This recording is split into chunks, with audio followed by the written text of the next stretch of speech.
And we're back. I'm so sorry. The weather is really, really warm. So what ended up happening is that, well, to be completely honest, the phone overheated. So this is part two of our Dr. Sean recap. So like I was saying, I feel like there is an order to. I feel like there is an order to revive people. So this is where I wanted to go. So Tsukasa, he wants to revive people that are young and pure-hearted because he said that the old people, he said that they destroy the world with their greed and shit like that, right? Now, I do agree with what he says. Like this is a new chance. This is a chance for a new opportunity. However, I don't agree with the fact that like, oh, these people don't deserve to be healed, because, for example, right? For example, you are a capitalist, right? And you're taxing people and you're asking for money, and money matters to you a lot. It's normal in the sense of the society is capitalistic. So because the society is one way, you being that same way isn't a big deal. I'm just gonna get a hat because now the hairs are bothering me.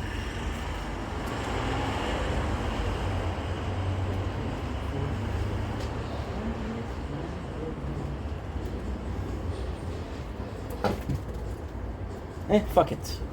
Instead, we'll get a chair because this one is not comfortable at all.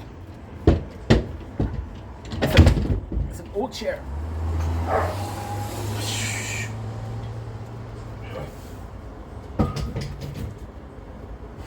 So, can you blame somebody for being a capitalist in a world of capitalism?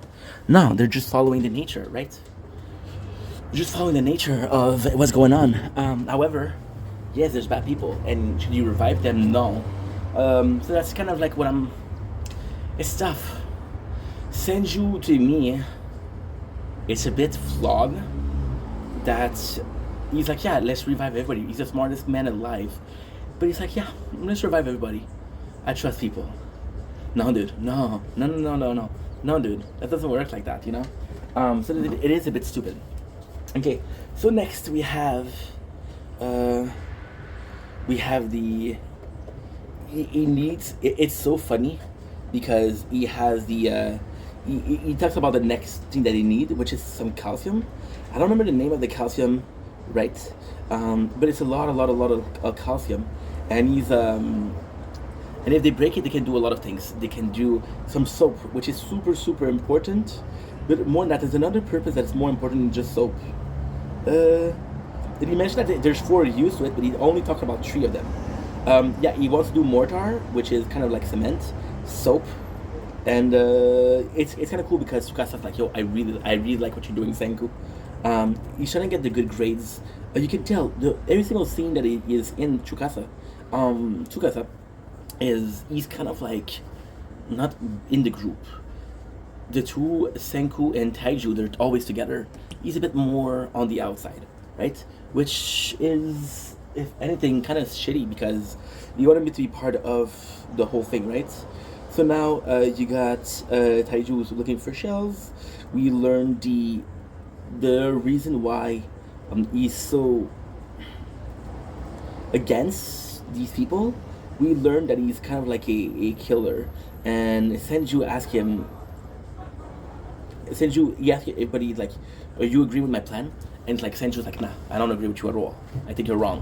Which, ultimately speaking, is kind of important because it is the how can I call it? It is opposing views, but it's more than that. It's also the fact that yes, they're different characters. They have a different view. The problem also with Dr. Stone is, for some reason, Senju, the only people that he picks out are all good people. They're all good people. There's this guy called Jin. You can kind of call him morally ambiguous, but apart from that, they're all good people. What he was called, yeah. So now we got episode 3. We got the recap. So now we have the two clan, right? And you got Taiju coming in. Now the coolest thing is this happens when Taiji is gone.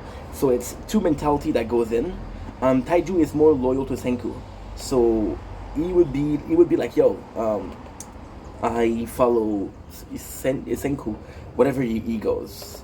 So he's talking about a fight. Tsukasa, he asked for the revival fluid in the cave, right? It's because he wants to revive people.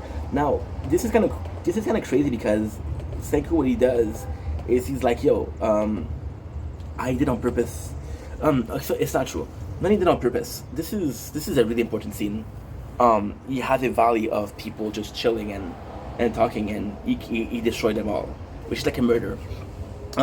So how it works is Senju comes in, and he's like, I don't agree with you. But then he also gives a chance for the miracle fluid. The problem with that is he wants to kind of do like a game, if you will, of who can have the better civilization. Is civilization of power versus civilization of strength, which I think is going to be a big part of the story. So then, there you go. So he explained to Taiju, and Taiju was like, "Yo, I wanna help you out." We had explanation of why people were awake. It's super cool because we heal Taiju's girlfriend with Yuku's what's her name? Yuzuriha. Oof. I'm gonna remember that. She's like, oh, I helped you. Taiju is like, yo, I want to tell you that I love you, but this world is completely fucked up. Now the cool thing is, he comes back to it, right? And he wants to he has the potion in his hand. So like, Senju's like, okay, well, you have to choose a camp. So Taiju follow him, and Yuzuhara, she helps him out, which is really, really, really cool. It's nice because Senju calls it murdering, and Tsukasa calls it a calling, right? And it's basically, the calling is basically like, okay, well, I get to choose who survives, which is fucked up, but you know. So now Senju has been making a weapon, which is a crossbow, but it didn't work. So then what happened is Tsukasa's like, yo, you guys are not strong enough, right? There's no use to killing you. And there's a part where they're talking about like, if somebody can save the world, is Senju, right? I think Senju see it's so fucked up. So there's my theory, right? And my theory is pretty fucked up in itself. I think Senju allows Tsukasa to do that because it's like his grunt work. Tsukasa will have a way of, how can I say this? It's really complex actually. It's really smart. Tsukasa will have a way of helping people out, right? Now, the truth is, it takes too much time to make the miracle fluid. It takes a lot of time, and Senju knows that no matter how much he waits, for example, like I was saying before, if it takes 4 months or 3 months to do one vial of that miracle fluid, right, or even 1 month, that means you can revive 12 people a year. And Senku, yes, is young, but he's not that young. He's like possibly 16, 17. So he's gonna die before he revives everybody. With Tsukasa being there, if both people are trying to revive people, you know, and then at the same time Tsukasa would be doing the dirty work, so reviving the one he wants, the one he feels are worthy, and sadly killing the one that's not worthy. See, Senju doesn't act in a way of I want to save everybody. He's like, I want to save the world. So you see Tsukasa destroying stone, and Senju's like, okay, well, I don't care, but you know, so it's kind of cool. So now we have the battles. Senju says, yo, I need to make weapons, right? Because I need to fight him. So we're going to someplace else, which is cool, but at the same time not cool, because they're leaving, so they're kind of running away, which is technically speaking their first defeat. They find a Buddha stone. The Buddha stone is super cool, the Buddha stone, because this is a very important moment. So you got Taiju and you got Yuzuhira, who are talking about how this is very important. For example, this is so Yuzuhira is like, okay, well, we're in Japan, there's Buddha. And Taiju's like, no, he survived, right? He survived because he wanted to be guiding people. And then you got Senju's like, no, he's made of copper. Copper is a really good metal. And copper is good because it is anti-corrosion. So they're gonna be cultivating Buddha, which is really fucking cool. You got these parts; they're just talking about the cracks, which is not perfect. You got Tsukasa, who learned that they left. He doesn't fall. He doesn't fall for the. This is so cool. He doesn't fall for it. So you got two scenes at the same time. You got Senku and you got Tsukasa, and Senku is like, "Yo, let's make some weapon." It's like if somebody can oppose me, that's him, right? So he wants to do. Lucky for us, he wants to go to see the volcano because he wants to create what should we call it? He said it. Gunpowder. Yeah, and that's it. That's it. This is where I am. And that's episode number 4. Um, Technically speaking, I wouldn't do so much because every single season is 24 episodes, right? So 24 episodes, and there's 4 seasons, which is 96. Versus a show like From the Alchemist, which is 5 seasons of 13 episodes. 5 seasons of 13 episodes is 65. So Dr. Stone is actually longer than Fullmetal Alchemist. Let's go. So we're gonna be finishing this video. Then I'm gonna be switching to we're gonna be switching for Dr. Fullmetal Alchemist.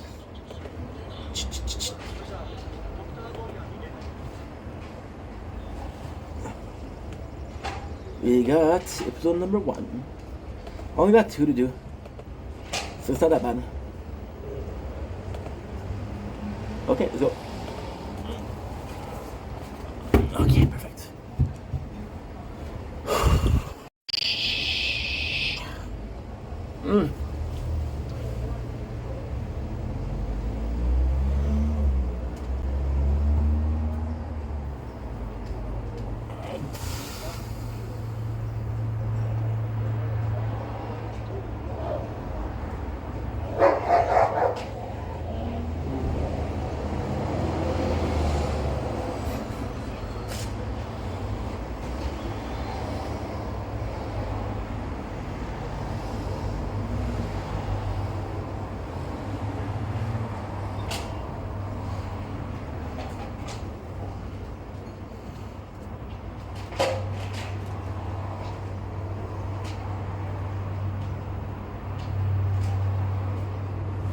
Good.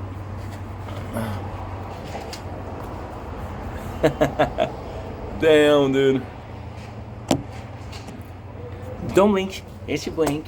Welcome to the show. Because they're doing well, because they're having a wonderful day on this 6th June 2025. They were doing a small recap of Fullmetal Alchemist. We're going to be starting our recap. We have 2 episodes to recap. How many times I say recap because recap becomes too often? I don't know. We'll figure it out. So today we're talking about Fullmetal Alchemist. I was looking for a new things to watch. Started watching Dr. Stone, which was really good, and then we started watching Fullmetal Alchemist. Fullmetal Alchemist right away. A show that I love, a show that is really well made. A lot of people call it the best anime ever. So I don't know if I agree with that, but still we'll see. So Fullmetal Brotherhood, I have to start right away because today is very hot. We had problem with the phone overheating, so let's not do it again, and let's start not right away, but you know what I mean. I'm excited because I love this show. Fullmetal Alchemist, my story with it is super simple. I've read it once, I've watched it once, that's it. I didn't rewatch it, I didn't reread it. However, I started watching the Fullmetal Alchemist, which is the quote-unquote original one. Didn't like it. Brotherhood is the way to go. Brotherhood is super akin to the manga. So we got episode number 1. By the way, let's do a recap, do a review. What we'll do is we'll look at the computer screen here. I wish I hadn't taken notes, but now. So without further ado, let's go. The first thing you see is the rebel. You learn of Mustang coming in as this operating officer. The rebel, no, I'm so sorry.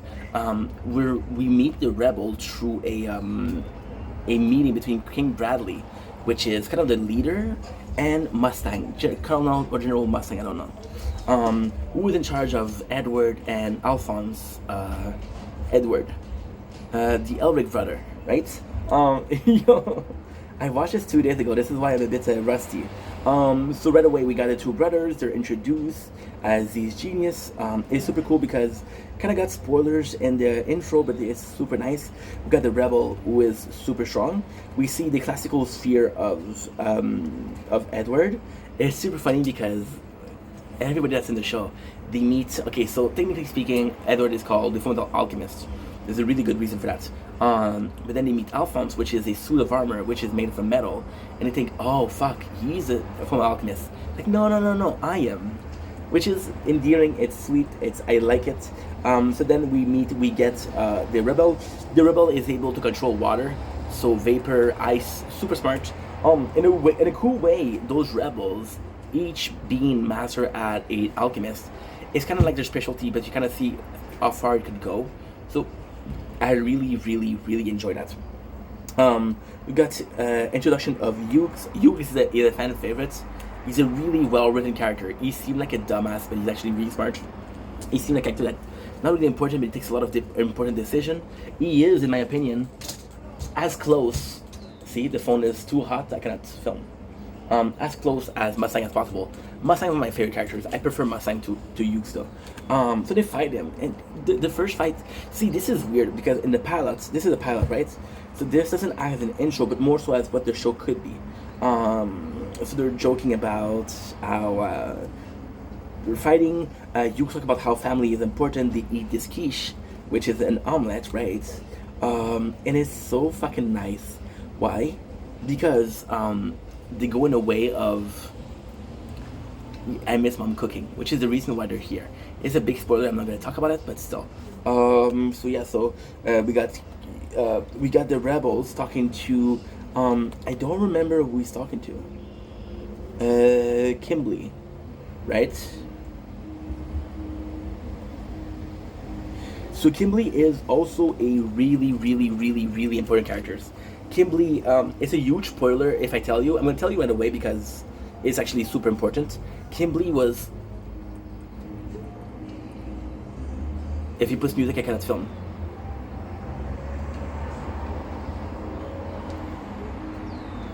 It's a good song though. Fuck, we don't have a lot to do, so let's just finish it. The weather. I've been outside for 2 hours, guys, and I'm sweating my balls off. So Kimblee is behind the massacre of Ishval. Ishval is a super, super important part of the. I can't film. He puts music. Shit.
Good.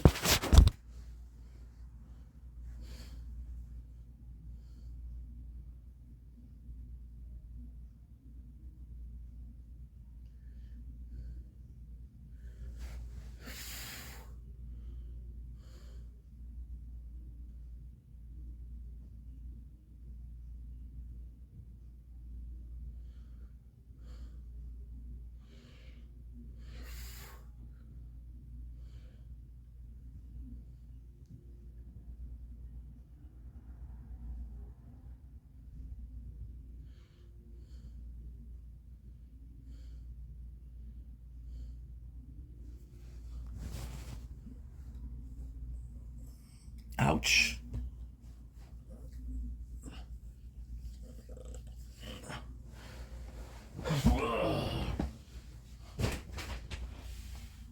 Beautiful, man.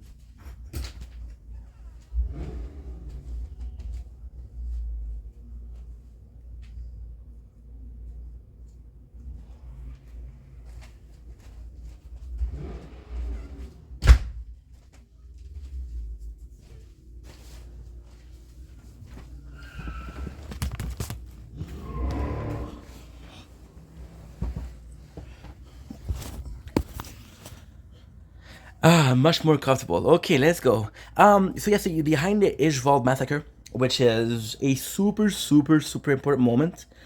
However, there's a lot more than meets the eye, so we won't talk about it. So basically, the rebel talks to Kimberly, and he's like, "Yo, why did you do that?" I don't remember the name of this guy, the rebel, this guy, which is why I'm not talking about it, right? We got Yug making some. He's working hard. Super nice because we talk. The other brother talk about the quiche and how much they miss their mom's cooking, which is also super super important. We have the second fight. We got the rebel being back. We meet with Colonel Armstrong. His whole family is badasses, but his whole family is super important. So, and it's kind of funny because he has his expertise into flame, and the other one has his expertise to water. So right away we have sort of a battle.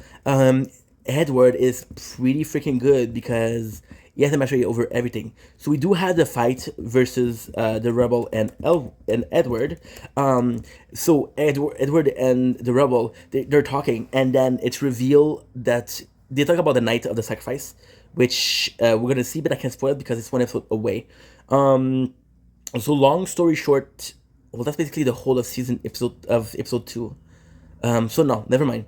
But it's a really important event, which is kind of crazy because it made them stronger.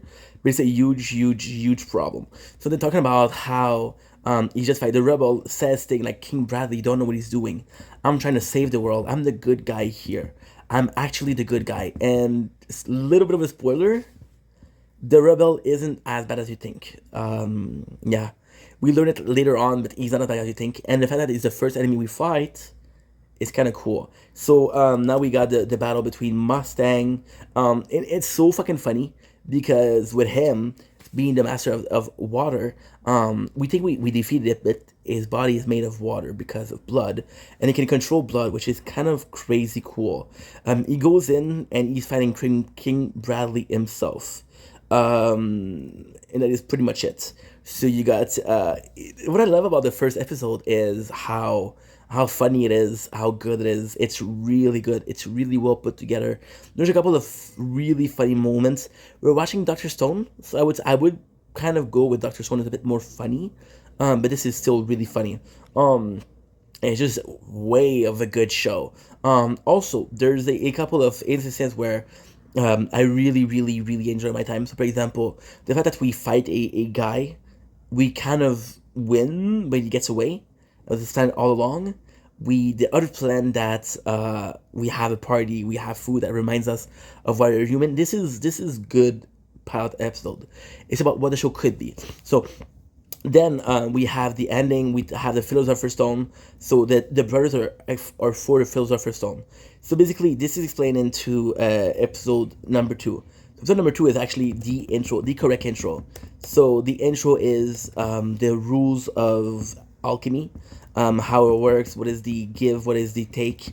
They go on a train, which would be funnier if it was Natsu. If you get it. They're looking for the Philosopher's Stone because basically the Philosopher's Stone would equate a soul. And that's what they need right now, a soul.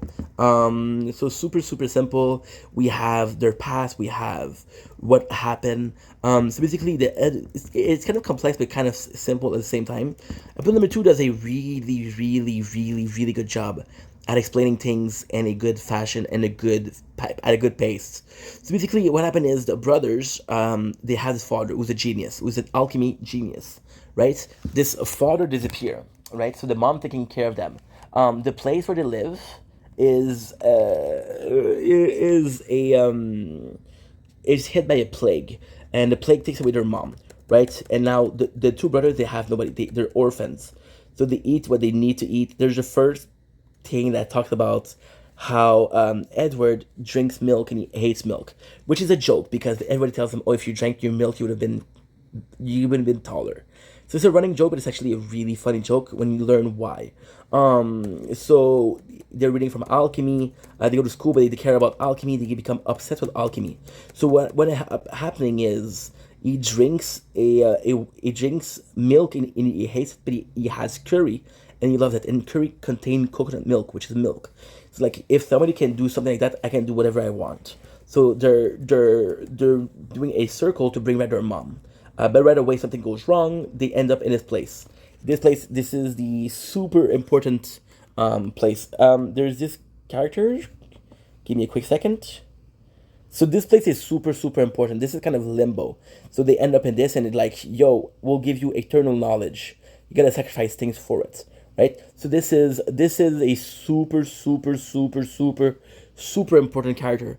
One of the most important character, if not the most important character. So it's like, I'll give you knowledge on alchemy, but you'll have to sacrifice things for it. So for example, he sacrifices his arm, gets knowledge. He sacrifices his leg, he gets knowledge. Now, sadly, Alphonse, as the price, loses whole body. He loses whole body. So then, with the knowledge that he has, he's able to encrypt the summoning sigil on in the armor, which makes each imbue the soul of Alphonse in the armor. But they pay a big price. So they sacrifice their life to save another. Now, they actually managed to do something. They managed to do a homunculus, which is also super important. Homunculus is possibly one of the most important lore of one of the alchemists. They're to prove that you can do something incredible, but they're also villains, and to prove that you shouldn't do something terrible. So we have Mustang, and Mustang. He hears about what happened, and he heard about what happened with the two kids that were very talented with alchemy. He saw them in. You see the body. He gives shit to Edward. Alphonse protect him. Alphonse like, we didn't mean to. I'm so sorry. So they're like, yo, what did you do? Right? You got Wenry. Wenry is also super important. We got the introduction of Wenry. Wenry is their childhood friend, but she's also the love interest of Edward, which is a spoiler. But it's more than that. So Wenry becomes, it's like their go to. Their When they talk about the people that they want to protect, she's one of the people that I want to protect. So Fullmetal Alchemist is complicated in the fact that there's a lot of people that they have in the story, but they're all like military people. The universe of Mortal Alchemist is very very military. King Bradley, which is the leader, politically speaking, the lord of the place, is called Mein Führer, which if you know what it means, it's very very very militarian. Wenry is the case of non-militarian. So Wenry is a simple girl. She doesn't have any prowess. And what is really cool is Edward, and this is really important. This is really important when you read between the line. As a plot, as a normal plot, it's super cool because you got Renry, who's a normal person talking to Archies. Archies easily one of my favorite character. When people think about waifu, Archies is waifu for me. Archies, who's also a simple character. She doesn't have alchemy skills. She doesn't know shit. She has a gun and she serves under Mustang. So Renry is like that too. But then when you look at it, Mustang was an alchemist, talks to the brother. Archies talks to Renry. In the future, Mustang's the brother become alchemist and when we become a automail specialist, which is super important. So you guys remember how the brothers lost, well, Edward lost a leg and a arms. When she makes them an automail armor, which is kind of like a automatic mill. So somewhat of a robotic arm without being super robotic. It's super cool because you got them training. She's training against Elric is training against Alphonse. When he's like, you treat my automaton like shit, you treat it like shit, you treat it like shit. Now you got Mustang. Mustang being there is one of the most important scene. So you have a very young Edward who is completely destroyed by the fact that he just created a monster. He just lost his brother's body, and he just lost an arm and a leg. Everybody sees Edward as kind of like, oh my god, poor kid. You know, Mustang is the first one to say, "What do you mean, poor kid? This kid is full of, he's full of, you see a fire in him. He's full of ambition." So he comes in and they fight. So what happened is, and this is really fucking cool. At first, when Renry, which is character that is kind of neutral but more so in the state of things. So for example, she's neutral in the fact that they become alchemists or not, but she's not neutral because she's afraid for him. So she's like, leave him alone. Alchemy took away enough from him, and Mustang is like, yo, I want you to be an alchemist. If you help us, we'll give you access to information that nobody else have. So alchemy information. And Edward think, well, maybe if I can get a book or information, I could fix the issue. So he goes in, and King Bradley is the one to test him. So the cool thing with King with this is because one of the youngest, and everybody doesn't believe in him. So Edward right away he does something incredible. He goes in and creates a transmutation. He creates alchemy without a circle, which is something that you shouldn't be able to do. But again, because Edward has an arm and a leg, he gave it. He has the power to do it. He creates a sphere, which is weapon of choice. The weapon of choice of the sphere is actually super cool because Edward is so small. A sphere could be compensating for the height difference. So then you have King Bradley, which is him, and King Bradley comes in, and this one is important. You see, these are all military, right? They have pistol. They don't have alchemy. They don't have alchemy at all. So this is really, really important. So when they fight, King Bradley has his sword out, right? Which basically means that he's super strong. So then it's funny because the last scene is basically them being accepted as alchemists. And that's pretty much it. State alchemists at the time of Full Metal. It's the second game into okay, so they all have the second name. So for example, Mustang Armstrong. Nice and intimidating. I love this. That'll suit me just fine. He becomes a Full Metal Alchemist. I fucking love this. I fucking love this. What a good show. It's so good. So freaking good. Oh yeah. I'm excited to read. I'm excited to react to this. I'm gonna stop here. Uh, this is pretty much done. Let's see what's up. We only did 2 episodes because I only watched 2 episodes. The plan would be to watch 2 episodes of Fullmetal Alchemist per day, and 2 episodes of Doctor Stone per day. Sounds good. Sounds great. Okay, good. You.